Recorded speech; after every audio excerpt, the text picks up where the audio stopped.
gotta head downtown. I gotta talk to the propane company because I need to know about the underground tank. Get signed up, all that kind of stuff. When they can bring it up so we can vary it, because we're gonna put the propane underground. Not that a 500-gallon propane tank isn't attractive, but. And then this morning before I did this, I went and I put up all the, and I'll show you all that. I put the hurricane ties on and the proper vents. So I'm sure you got some questions, but I'll look at that when I get back more. So I told you I'd tell you a little bit more. Right up there, and the light is because there's no windows, so it's kind of dark in here. I always, for years and years, not forever and ever, but for a long time now, I've used hurricane clips on my trusses. There's been storms that come through where you get some really strong gusts and everything else. So I look at it as, even though we're not in a hurricane zone, it's cheap insurance. So that's why I put them on every single one. That other white stuff you're seeing up there is proper vent. What happens is the air is going to be on the outside of the building and coming up through. Now, when I pack all of this space with probably over a foot of insulation, the air would have no way to get up there. So this way, I take it and that air will come up through those channels in there without being affected whatsoever. It's very thin, it's a pain to put on, but it's really not that hard. The part up, let's see if I can, hold on a second.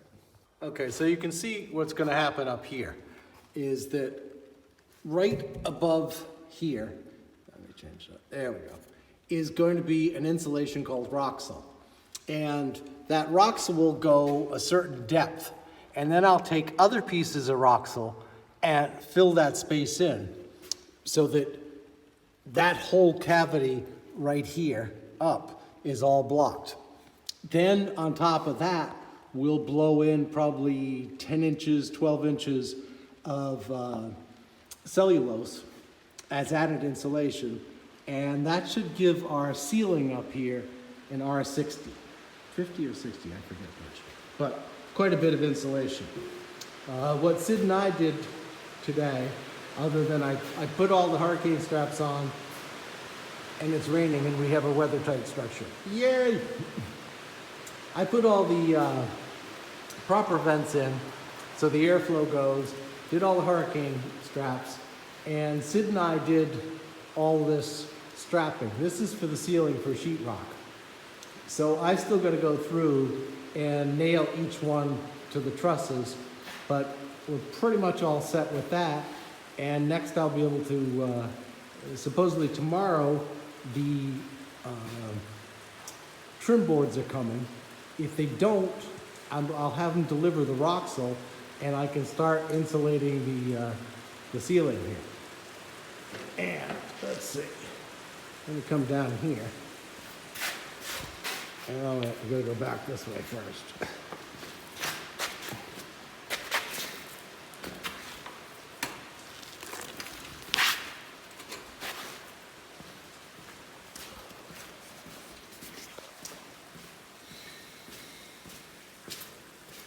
So I'm going to see if I can show you this.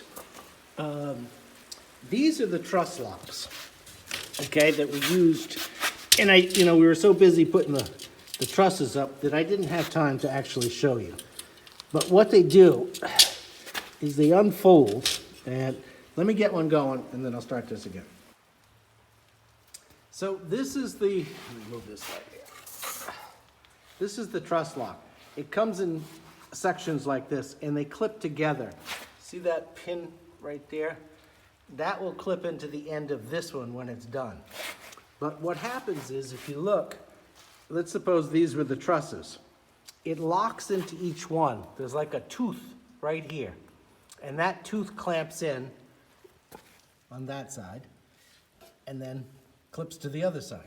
So the trusses stay exactly spaced and they're very rigid. So you don't have to put, like in the old days, you'd mark out 2x4s or whatever, and mark them for the right spacing, nail them on.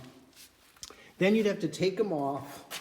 So with this one, as long as what I do with these truss locks is I take them and I mark the trusses 4 feet, and I make sure the truss locks are above 4 feet. That way, after the first sheet of plywood goes on, you just start undoing them again, and all you do with that is, well, it's not fixed, but if this truss was fixed, you just refold it back and refold the next one back,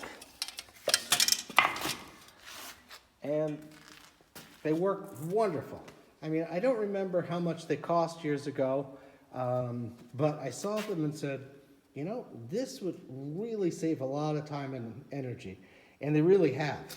I haven't used anything but these for quite a few years because all I've used is trusses. I don't use anything other than trusses. So that's what truss locks are. So if, you know, during this construction process, if there's things you want to know about, or, you know, I hit upon because they're all so routine to me, by all means, write a note, let me know what you would like to know about, and I'd be more than happy to tell you. Again, I apologize for the lighting, but as you can see, there's no windows yet, so it's kind of dark. This is the light. But there's all the strapping for the sheetrock to go on the ceiling. And what I have to do, you'll see not everyone is nailed. So we use this cart, and with this cart, I can just wheel myself along, sort of like I guess you could call it surfing, and nail, nail, nail, nail, nail, nail, nail, nail, nail, nail. It's very boring, but it needs to be done. So that will be done, and then insulation can go on top of that next. I forgot to tell you this part, but see on those Hurricanes, see all the little nails you got to put in there? Okay, I'll show you next what does that. There's a special tool, gun, that only does that. It has no other purpose in life. This is the gun that shoots. There's little nails here that are special just for joist hangers and hurricane clips and all that kind of stuff. And it's called a strap shot. And I'll tell you, it makes life so much easier. You just see how the nail sticks out? You put the nail in the hole, pull the trigger, boom. Put the nail in the hole, repeat, repeat, repeat. When you have to do those by hand, oh my God. Years ago, you know, when you did joist hangers and all that stuff, you had to do all of those little holes with hand nailing, and God, what a nightmare. So this little gun has one purpose in life, and that's it. And it does a phenomenal job of saving you a ton of time.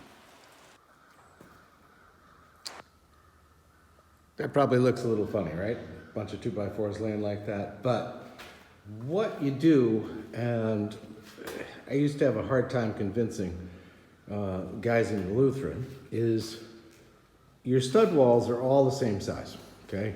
This stud over here is the same as that one over there if everything's level and plumb and all that kind of stuff. So you put a whole bunch of them down like this. You figure out what you're gonna need for your studs, and then you square them up against the wall, mark them, snap a chalk line across here, and then cut a whole ton of studs all at the same time. And their thinking was, well, suppose they're off a little. And I said to him, you know, it's framing. If it's off 1/8 of an inch, it's really not gonna matter. So this way, instead of cutting one at a time, you're gonna cut a whole ton of them all in one shot. Make sense? So there it is. I just cut all those studs to the same size in one pass. Took, I don't know, 30 seconds? That's a lot faster than cutting one stud at a time. As you can see, we got some of the trim up, well, most of the trim. It We still got the soffits, which are the part underneath here, and this, the eaves. Those boards, some of the boards came. We're going to have help doing that one. But we got the important parts on, and today we managed to get all the metal roof on this part. We've got the trim on that part, and this afternoon we're going to start working on the roof on that side. Tomorrow's supposed to rain. It's okay. We had like 3 inches the other night, and there wasn't any leaks, even with the ice and water shield, so I'm not super concerned. I just want to try to get done what I can on good days outside. And you know, this morning I woke up and I was like, yeah, we're not going as fast as I need to. But realistically, what's happened is a week ago there was a foundation. So in a week we've got the building up, metal roof on, some of the trim on, and I'll show you, we've got we did all the interior walls too. I don't think you're going to be able to see too well because, well, you can sort of see. We got all the interior walls done inside, so that's finished. And not finished, they're pretty much, I have to get some screws to screw them up, and I've got some pieces to put in up in the rafters to tie them to the roof. But otherwise, we're doing pretty good. I got one wall to make over here, and I got this new saw came today, which goes, it's a different saw. It's a left-handed saw, and what it does is it has an attachment so that when the windows come, it's like a chainsaw, and you can, hopefully, will be able to cut the windows in nice and square. I've done it before with a Sawzall, and it really doesn't, you can't get a square cut. It kind of zigs and zags and everything else. So I'm hoping. So really, for a week, I think we're doing pretty good.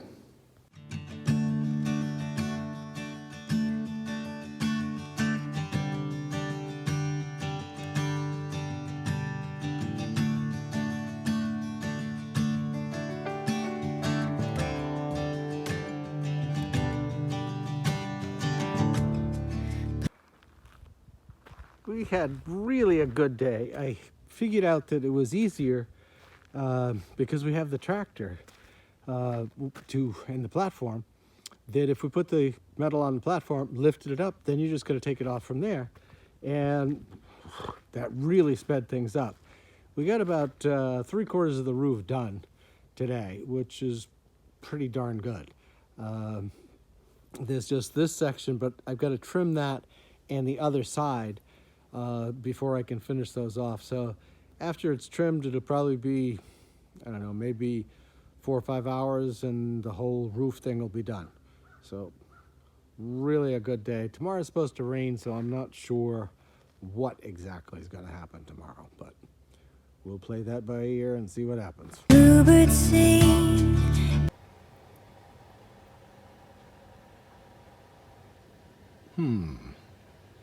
Good thing I don't like turkey.